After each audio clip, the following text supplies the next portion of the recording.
नमस्कार विद्यार्थी मित्रांनो, LLB 3 आणि 5 इयर्ससाठी नवीन अपडेट आलेली आहे, जी की पब्लिक नोटीस अपलोड झालेली आहे CET कडून, ज्यामध्ये कॉलेजचे प्रेफरन्स तुम्ही कधीपर्यंत देऊ शकता, कॉलेज ऑप्शन फॉर्म फिलिंग जे आहे कधीपर्यंत चालू आहे, फ्रीज आणि बेटरमेंट आणि ऑटो फ्रीज याचे जे ऑप्शन आहेत, कशा पद्धतीने आहेत, कशा पद्धतीने पुढची प्रोसेस आहे, त्याची माहिती संपूर्ण तुम्हाला या व्हिडिओमध्ये मी सांगणार आहे.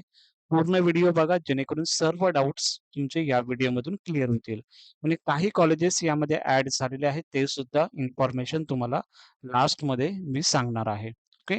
सो आपण सीईटीच्या वेबसाईटला आलो आहोत. सीईटीच्या वेबसाईटला आल्याच्या नंतर हायर एज्युकेशनला क्लिक केलं तर इथं public notice admission 3 and 5 year LLB साठी 26-27 म्हणजे आजच ही अपडेट आलेली आहे. ती काय अपडेट आहे ते तुम्हाला आता यामध्ये मी सांगत आहे. त्यासाठी पूर्ण व्हिडिओ तुम्हाला बघावा लागेल. त्यावरूनच तुमचे सर्व डाउट्स क्लिअर होतील, की कॅप राउंड 1 ला काय चालू असणार आहे, कॅप राउंड 2 ला आपल्याला बेटरमेंट कधी द्यायचं आहे, कॅप राउंड 3 पर्यंत कॉलेजचे प्रेफरन्स या कॅप राउंड 2 पर्यंत कॉलेजचे प्रेफरन्स आपण देऊ शकतो का? या सर्वांची माहिती तुम्हाला या व्हिडिओमध्ये मी सांगणार आहे. ओके. ही नोटीस आहे, जी यामध्ये आता जस्ट आलेली आहे 7 ऑगस्ट 2026. ओके. पब्लिक नोटीस आहे LLB 3 इयर स्टुडंट आणि LLB 5 इयर्स दोघांसाठी आहे. त्यासाठी दोघांसाठी ही व्हिडिओ एकत्रच बनवत आहे. ओके. सो याच्यामध्ये नॉर्मली एवढं सर्व रीडिंग करण्यापेक्षा तेवढं तुमच्याकडे टाईम नाहीये. सो डायरेक्टली याच्यामध्ये इम्पोर्टंट काय आहे, की राउंड 1 साठी कॉलेज ऑप्शन फॉर्म पुन्हा उपलब्ध करून दिले. म्हणजे तुम्हाला माहिती आहे 7 ऑगस्ट ही लास्ट डेट होती आपली कॉलेज प्रेफरन्स देण्याची. ती आता एक्सटेंड केलेली आहे. ती एक्सटेंड 9 ऑगस्ट 2026 या डेटपर्यंत ती एक्सटेंड केलेली आहे. ओके. सो जे विद्यार्थी 9 ऑगस्ट पर्यंत जे काही कॉलेजेस ॲड होतील, ते तुम्ही कॉलेजचे प्रेफरन्स तुम्ही देऊ शकता. ओके. आणि कॅप राउंड 1 मध्ये जे काही तुम्ही आता कॉलेजेस प्रेफरन्स आता देणार आहात, कॅप राउंड 1 साठी देणार आहेत आणि ते कॉलेजेस तुम्हाला कॅप राउंड 1 साठीच असणार आहेत. तुम्ही कॅप राउंड 2 मध्ये कॉलेज चेंज करू शकता का? ऑप्शन फॉर्म फिलिंग चेंजेस करू शकता का? याची माहिती प्रॉपरली याच्यामध्ये दिलेली आहे. जी शॉर्ट अँड स्वीटमध्ये तुम्हाला यामध्ये मी जी दिलेली आहे, ती ओपन करून तुम्हाला मी प्रॉपरली सांगतो. Okay. Round 1 college option form filling पुन्हा सुरू झालेलं आहे का? कारण की BCA आणि विद्यापीठाची जेव्हा मंजुरी मिळाली होती नवीन लॉ कॉलेजेस संदर्भात कॅप जे काही चालू होण्यासाठी. सो त्यासाठी आपण बघितलेलं कॉलेज ऑप्शन फॉर्म फिलिंग परत एकदा चालू झालेलं आहे. जे की तुम्हाला आता मी डेट मी सांगितलेली आहे 9 ऑगस्ट 2026. ओके. आणि जर आपण बघितलं या कालावधीत जो फायनल सबमिट केलेला ऑप्शन फॉर्म राउंड 1 साठी ग्राह्य धरला जाईल. म्हणजे तुम्ही 9 तारखेला जो काही कॉलेजेसचे प्रेफरन्स देणार आहात आणि काही कॉलेजेस त्यामध्ये ॲड करणार आहात आणि त्याची प्रिंटआउट तुम्हाला काढून फक्त ठेवायची आहे तुमच्याकडे. तेव्हा तुम्ही जे प्रेफरन्स देणार आहात, लास्ट प्रेफरन्स जो तुमचा असेल, तो तुमचा ग्राह्य धरला जाईल. तो तुमचा ते कॉलेजेस तुम्हाला डायरेक्टली कॅप राउंड 1 साठी दिले जातील. ओके. म्हणजेच कॉलेजचे प्रेफरन्स त्यामध्ये 9 ऑगस्ट पर्यंत तुम्हाला जे काही कॉलेजेस ॲड होतायत, ते तुम्ही कॉलेजचे प्रेफरन्स तुम्ही त्या पद्धतीने देऊ शकता. नेक्स्ट आहे की ऑटो फ्रीज बंद केलेले. आता हा ऑप्शन खूप विद्यार्थ्यांना डाऊट असेल, की ऑटो फ्रीज म्हणजे काय? काही विद्यार्थी आता बघितलं आपण याच्यामध्ये, तर आपण कॉलेजचे प्रेफरन्स देत असतो. 1 नंबर, 2 नंबर आणि 3 नंबर असे अनेक नंबर्स आपण कॉलेजचे प्रेफरन्स आपण देत असतो. त्यामध्ये काय व्हायचं, की कॅप राउंड 1 ला काही विद्यार्थ्यांना कॅप राउंड 1 मध्ये फर्स्ट प्रेफरन्स लागायचा. तो काय व्हायचा ऑटोमॅटिक फ्रीज व्हायचा. ओके. म्हणजेच या कॉलेजला ॲडमिशन घेणं त्या विद्यार्थ्याला कंपल्सरी होतं. ओके. मग त्या कॉलेजमध्ये काय करायचं जर त्यांनी ॲडमिशन नाही घेतलं, तर तो कॅप राउंड 2 साठी पण एलिजिबल नव्हता. तो डायरेक्ट कॅप राउंड 3 साठी एलिजिबल होता तो विद्यार्थी. पण आता CETनी एक चांगलं केलेलं आहे, की यामध्ये तुम्ही कॅप राउंड 1 मध्ये जो फर्स्ट प्रेफरन्स दिलेला आहात, ओके. तो जर तुम्हाला फर्स्ट प्रेफरन्सचा कॉलेज लागला आणि तुम्हाला असं वाटतंय, की सर तो कॉलेज मला नाही पाहिजे. ओके. सो जर नाही पाहिजे तर त्याचं टेन्शन नाहीये. ऑटोमॅटिक ती जी सीट्स आहे फर्स्ट प्रेफरन्सची जी काही कॉलेज आहे, ती ऑटोमॅटिकली त्याची फ्रीज ऑटोमॅटिक फ्रीज होणार नाही. म्हणजे जे पहिलं फ्रीज व्हायचं, ऑटो फ्रीज व्हायचं ते आता फ्रीज होणार नाही. म्हणजे तुम्ही कॅप राउंड 2 मध्ये एंटर करू शकता. म्हणजे काय आहे पुढे ते मी सांगत आहे. ऑटो फ्रीज म्हणजे काय? कॅप राउंड 1 मध्ये तुम्ही 1, 2, 3 प्रेफरन्स दिले. तुम्हाला टॉप 1 चा कॉलेज लागलेला आहे. फर्स्ट प्रेफरन्सचाच कॉलेज लागलेला आहे. तो तुम्हाला लास्टमध्ये अपडेट अशी होती, की फर्स्ट प्रेफरन्सचा कॉलेज लागलेला आहे, तर तो तुम्हाला घ्यावाच लागेल. त्यामध्ये कोणतंही ऑप्शन त्यामध्ये नव्हतं. बट आता यावेळी नवीन ऑप्शन आता कॉलेज सी-ई-टीने दिलेलं आहे कॅप राउंड संदर्भात, की जरी तुम्हाला फर्स्ट प्रेफरन्सचा कॉलेज तुम्हाला मिळालं असेल आणि जर तुम्हाला तो नाही पाहिजे, तर तो असंही ऑटोमॅटिक तो फ्रीज होणार नाही. ओके. डायरेक्टली तुम्ही कॅप राउंड मध्ये नॉर्मली तुम्ही अप्लाय करू शकता. म्हणजेच आता ज्या विद्यार्थ्यांना 1 चा पाहिजे, ज्या विद्यार्थ्यांनी प्रेफरन्स दिला असेल 1, 2, 3, 1 जी-एल-सी दिला असेल, ते विद्यार्थी ऑब्व्हियसली ते विद्यार्थी कॉलेजमध्ये ॲडमिशनसाठी जाणारच आहेत. त्या विद्यार्थ्याने पुढे काय करायचं आहे, ते तुम्हाला यामध्ये मी सांगत आहे. आता फ्रीज पर्याय कुणासाठी आहे? जर तुम्हाला कॅप राउंड 1 मध्ये कॉलेजचा जो तुम्ही प्रेफरन्स दिलेला आहात आणि तोच तुम्हाला कॉलेज लागलेला आहे. तर मग तुम्ही त्या कॉलेजमध्ये जाऊन म्हणजेच तुम्हाला ती सीट जी आहे, ती फ्रीज करायची आहे. ओके. 1000 पे करायचे आहेत. जसं की ते 1000 सीट एक्सेप्टन्स फी तुम्हाला पे करावी लागेल कारण की तुम्ही फ्रीज करत आहात आणि फ्रीज केल्याच्या नंतर सीट एक्सेप्टन्स ₹1000 पे केल्याच्या नंतर तुम्हाला अलॉटमेंट लेटर या प्रिंट सीट एक्सेप्टन्स जो आहे, जे प्रिंट आउट आहे, जे तुम्ही फीज पे केलेली आहे, ते घेऊन तुम्हाला कॉलेजमध्ये जायचे विथ डॉक्युमेंट्स जे आहेत त्याचे ऑलरेडी व्हिडिओ बनवलेले आहे. चॅनलला आपल्या अवेलेबल आहे. वरती आय सेक्शनमध्ये सुद्धा तुम्हाला ती व्हिडिओ दिली जाईल. ओके. सो ज्या विद्यार्थ्यांना कॉलेज लागलेला असेल चांगला, ते विद्यार्थी फ्रीज करतील ₹1000 देऊन आणि त्या कॉलेजमध्ये ॲडमिशनसाठी जातील आणि त्या विद्यार्थ्यांसाठी मग फ्रीजचा पर्याय तुम्ही हा निवडू शकता आणि कॉलेजमध्ये जाऊन डॉक्युमेंट्स वगैरे घेऊन तुमचा तिकडे ॲडमिशन कन्फर्म करू शकता. हा झाला फ्रीजचा ऑप्शन. म्हणजेच ज्या विद्यार्थ्यांनी परत एकदा सांगतोय, 1 चा प्रेफरन्स जी-एल-सी दिलेला आहे. सेकंड प्रेफरन्स समजा के-सी दिलेला आहे. थर्ड प्रेफरन्स समजा एका विद्यार्थ्याने फिरोदिया दिलेला आहे. ओके. एखाद्या विद्यार्थ्याला सेकंड प्रेफरन्सचा हा कॉलेज लागलेला आहे के-सी आणि तो विद्यार्थी बोलत आहे, की "सर मला हाच कॉलेज पाहिजे होता. मला यामध्ये ॲडमिशन घ्यायचंय." तर मग त्या विद्यार्थ्याने 1000 पे करायचं. म्हणजेच काय फ्रीज करायचं तिथे. फ्रीज केल्याच्या नंतर तुम्ही 1000 पे करा आणि जे काही डॉक्युमेंट्स वगैरे आहेत, अलॉटमेंट लेटर तुम्हाला आलं असणार आहे तुमच्या पोर्टलमध्येच. ते घेऊन डायरेक्टली कॉलेजमध्ये ॲडमिशनसाठी तुम्ही जाऊ शकता. ओके. अदरवाईज एखादा विद्यार्थी असं बोलू शकतो, के-सी लागलेला आहे सर, तर मी ह्याला बेटरमेंट करू शकतो का? बेटरमेंटची जी पुढे प्रोसेस आहे, ते तुम्हाला मी सांगणार आहे. पण यामध्ये तुम्ही बेटरमेंट करू शकता कारण की सेकंड प्रेफरन्सचा कॉलेज तुम्हाला लागलेला आहे.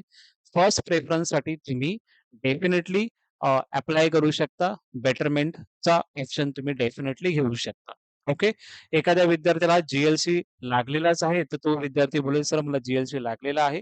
मी 1000 सीट एक्सेप्टन्स करून टाकतो, फ्रीज करून टाकतो आणि कॉलेजमध्ये ॲडमिशनसाठी जातो." तिथेच तुमची कॅप राउंडची प्रोसेस जी असेल ती संपणार आहे. ओके. हे झालं फ्रीज ऑप्शन. ओके. नेक्स्ट आहे जसं तुम्हाला यामध्ये सांगितलं के-सी कॉलेज लागलेलं आहे सेकंड प्रेफरन्सचा आणि त्या विद्यार्थ्याला किंवा मला बेटरमेंट करायचं आहे कारण की जी-एल-सीसाठी मला अप्लाय करायचं आहे. तो विद्यार्थी काय करेल, बेटरमेंटचा पर्याय त्याला उपलब्ध असतो. तो बेटरमेंटचा चांगला कॉलेज म्हणजे त्याच्या खालचे कॉलेजेस त्याला भेटणार नाहीयेत. के-सी कॉलेज तुम्हाला भेटलेलं आहे सेकंड रँकला आणि फर्स्ट रँकला जी-एल-सी आहे. तर मग सेकंडच्या खालती कोणतेच कॉलेज तुम्हाला भेटणार नाही. बेटरमेंट ऑप्शन तुम्ही सिलेक्ट केलेला आहे म्हणून. ओके. सो बेटरमेंटचा ऑप्शन केलेला आहे म्हणून तुम्हाला ऑलरेडी टॉपचे जे कॉलेज आहे जी-एल-सी तेच भेटण्याचं तुमचे चान्सेस जास्त असणार आणि जर तो नाही भेटला ॲज इट इज के-सी तुम्हाला ॲज इट इज कॉलेज हा तुम्हाला भेटून जाईल. ओके. आणि त्यामध्ये बेटरमेंटसाठी तुम्हाला करण्यासाठी 1000 तुम्हाला सीट एक्सेप्टन्स फी त्यासाठी पे करावी लागते. मग तुमची ती सीट कन्फर्म राहते आणि तुम्ही बेटरमेंट केलेलं आहे म्हणून टॉपच्या कॉलेजेससाठी तुम्हाला ते कॉलेज भेटलं जातं. ओके. म्हणजे त्या विद्यार्थ्याने बेटरमेंटचा पर्याय हा निवडायचा आहे. ओके. कॅप फेरीमध्ये सहभागी होण्यासाठी पात्र समजले जाईल. म्हणजे पुढच्या कॅप राउंडमध्ये म्हणजेच कॅप राउंड 2 मध्ये कारण की कॅप राउंड 1 मध्ये बेटरमेंटचा ऑप्शन आहे. ओके. तो बेटरमेंटचा ऑप्शन तुम्ही देताय आणि कॅप राउंड 2 मध्ये तुम्ही एंटर करताय. ओके. सो याच्यामध्ये नवीन एक अपडेट आहे ती सुद्धा तुम्हाला यामध्ये मी सांगणार आहे, की बेटरमेंटचा ऑप्शन कधीपर्यंत चालणार आहे. ओके. आणि राउंड 2 आणि राउंड 3 पूर्वी कॉलेज ऑप्शन फॉर्म पुन्हा बदलता येईल. म्हणजे आता मी तुम्हाला लास्ट टाईम बोललेलं होतं, कॅप राउंडमध्ये जे तुम्ही कॉलेजचे प्रेफरन्स देणार आहात, तेच कॅरी फॉरवर्ड होणार आहेत कॅप राउंड 2 मध्ये. आणि मी तुम्हाला सांगितलेलं होतं, की ॲज पर प्रिव्हियस इयर अपडेटनुसार असं असायचं, की कॅप राउंड 2 मध्ये तुम्हाला कोणतेही कॉलेजेस ॲड करता येत नव्हते किंवा चेंजेस करता येत नव्हते. पण सी आता यामध्ये अपडेट दिलेली आहे. कॅप राउंड 2 मध्ये तुम्ही परत कॉलेजचे प्रेफरन्स बारकाईने बघून तुम्ही चेंजेस करू शकता. म्हणजे काही कॉलेजेस पण त्यामध्ये ॲड झाले असतील कॅप राउंड 2 मध्ये. सो तुम्ही कॉलेजचे प्रेफरन्स, कॉलेजचे ऑप्शन फॉर्म फिलिंग तुम्ही चेंजेस करू शकता. ओके. राउंड 2 आणि राउंड 3 म्हणजे कॅप राउंड 2 ला सुद्धा चेंजेस करू शकता. कारण की पहिलं हे कॅप राउंड 2 मध्ये चेंजेस करायचे नव्हते. पण आता सी सांगितलेलं आहे अपडेटनुसार कॅप राउंड 2 मध्ये तुम्ही कॉलेजचे प्रेफरन्स चेंज करू शकता. आणि कॅप राउंड 3 मध्ये पहिल्यापासूनच होतं, की कॅप राउंड 3 मध्ये तुम्ही कॉलेजचे ऑप्शन चेंजेस यामध्ये करू शकत होता. ओके. सो या पद्धतीने तुम्हाला जर बघितलं, तर चांगलं तुम्हाला पर्याय कडून कॅप राउंडवर दिलेले आहेत. ओके. सेलनी चांगली अपडेट दिलेली आहे याच्यामध्ये. पण दुसरी जी अपडेट आहे, की राउंड 3 नंतर अंतिम प्रवेश म्हणजे काय? तिसऱ्या कॅप राउंड नंतर म्हणजे कॅप राउंड 3 असेल, त्यानंतर कोणतंही बेटरमेंटचं ऑप्शन तुम्हाला भेटणार नाही. हा कॅप राउंड 1 मध्येच तुम्हाला बेटरमेंटचा ऑप्शन असतो. ओके. आणि कॅप राउंड 2 मध्येच हा नॉर्मली बेटरमेंटचा ऑप्शन तुम्हाला देण्यात आलेला आहे. ओके. पण राउंड 3 नंतर जर आपण बघितलं म्हणजे कॅप राउंड 3 नंतर बेटरमेंट ऑप्शन तुम्हाला भेटणार नाही. जो तुम्हाला कॉलेज राउंड 3 मध्ये जो भेटलेला आहे, ती सीट तुमची फायनल असेल.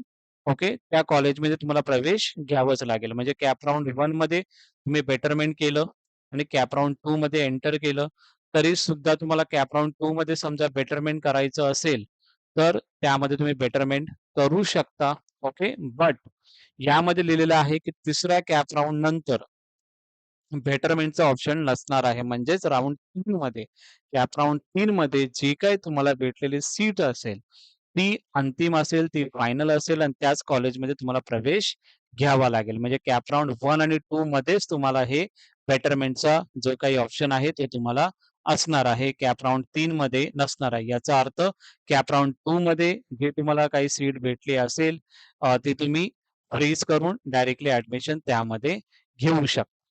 ओके. सो कॅप राउंड 3 मध्ये अगेन एकदा सांगतोय, की कॅप राउंड 3 मध्ये जो तुमचा चालू होईल, त्यामध्ये तुम्हाला जी सीट भेटेल, ती तुम्हाला घ्यावी लागणार आहे. ओके. यामध्ये खूप इम्पोर्टंट असे चेंजेस यावर्षी झालेले आहेत. ते अशा पद्धतीने आहे, की कधी-कधी असं व्हायचं लास्ट इयरला असं होतं, कॅप राउंड 1 ला तुम्हाला फर्स्ट प्रेफरन्सचा कॉलेज भेटला. तुम्हाला फ्रीज करायचं आणि डायरेक्टली ॲडमिशन तुम्हाला घ्यायचं होतं. यामध्ये कोणतेही चेंजेस यामध्ये नव्हते होत. यावेळी असे चेंजेस केलेले आहेत, की कॅप राउंड 1 मध्ये तुम्हाला फर्स्ट प्रेफरन्सचा कॉलेज लागला, तर तो ऑटो फ्रीज होणार नाहीये.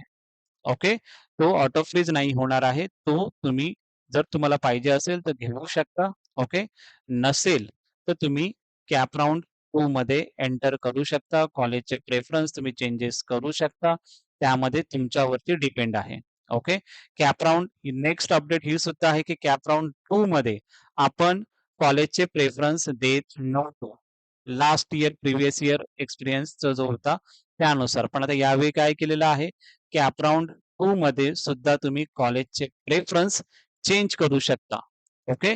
जे तुम्हाला पाहिजे त्या प्रेफरन्सनुसार कॉलेजचे प्रेफरन्स तुम्ही चेंज करू शकता आणि ते चेंजेस कॅप राउंड 2 ला तुम्हाला अलाउड आहेत. ओके. बेटरमेंटचं सुद्धा चांगला ऑप्शन तुम्हाला दिलेला आहे. ओके. कॅप राउंड 2 पर्यंतच आहे तो. ओके. तो बेटरमेंटचा ऑप्शन कॅप राउंड 1 पर्यंतच असणार आहे. कारण की कॅप राउंड 1 ला तुम्ही बेटरमेंट करणार आहात आणि कॅप राउंड 2 मध्ये जे काही कॉलेजेसचे प्रेफरन्स वगैरे तुम्हाला असतील, ते तुम्ही डायरेक्टली प्रॉपरली त्याच्यामध्ये चेंजेस करून कॉलेजचे प्रेफरन्स प्रॉपरली तुम्ही देऊ शकणार आहात. ओके. ते प्रेफरन्स दिल्याच्या नंतर कॅप राउंड 3 मध्ये जो तुम्हाला कॉलेज लागेल, ते तुम्हाला घ्यावंच लागणार आहे. ही डायरेक्टली अपडेट आता नवीन पब्लिक नोटीस आलेली आहे त्यानुसार आहे. आय होप तुम्हाला या सर्व गोष्टी समजल्या असतील प्रॉपरली. त्यामध्ये सुद्धा तुम्हाला काही डाउट असेल, तर डेफिनेटली मला विचारू शकता कमेंट सेक्शनमध्ये. नक्की आन्सर मी तुम्हाला करण्याचा प्रयत्न करेन. हा व्हिडिओ बनवलेला आहे. त्यासाठी नक्की या व्हिडिओला लाईक करा. हा तुमचा चॅनल आहे, तो डेफिनेटली त्याला सबस्क्राईब करण्याचा प्रयत्न करा. Thank you so much.